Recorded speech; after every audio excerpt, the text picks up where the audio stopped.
How to solve Snapchat login problem. First thing guys, open the settings on your phone and then open the apps manager right here. On this page you will find all the apps.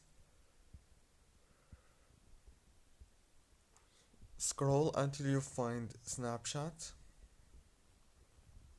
When you find Snapchat, click on it, and now right here all what you want to do is click on this storage option, click on clear data and click on delete, and go back, click on the power usage details, click down here on force stop, go back again, click on this force stop right here in the top, and next step click on this open by default, click on open supported links in this app and choose always allow.